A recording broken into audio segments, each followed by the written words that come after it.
I'm here today because after spending 25 years teaching children to read, I am shocked and surprised at what is being made available for them to read. And so I want to share with you a book, and if there's any minors or children around, I hope that you leave the room quickly. I want to talk about the book Shine by Lauren Miracle. It has a pretty cover with a flower, and it looks very innocent.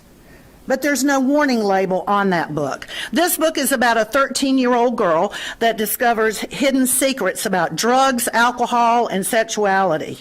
This book has profanity, derogatory terms, pedophilia, and it's located at Apex Middle School, Centennial Campus Middle, Ligon Middle, Wendell Middle, and it's at 16 high schools in our district. So I want to read a little bit of it to you so you get the idea. His breath smelled like my daddy's corn liquor. He fumbled at the elastic of my panties, but my cutoffs were too tight. And you know this is a youth, a minor. And he couldn't work his fingers to where he wanted. Come on, cat, let me.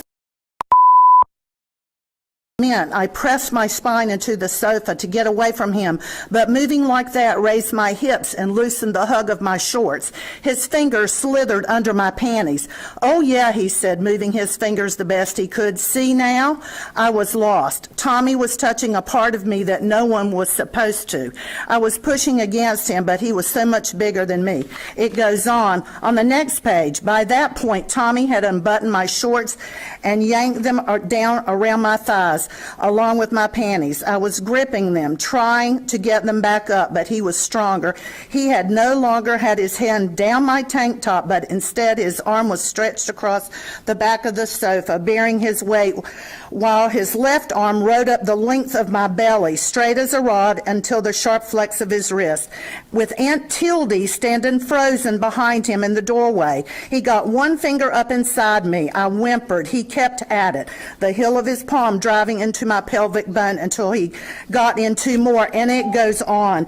I can tell you that if an 11-year-old had been molested, they certainly don't want to relive it by reading this book, and if they haven't been molested, they certainly don't want to read this book. There was no warning label on this book. It was attractive. School libraries are not the place for this kind of content. It is sexually inappropriate. I want you to consider explicit sex, violence, horror, profanity. What kind of criteria are you using when selecting books for the library? Our next speaker is Jim Walsh.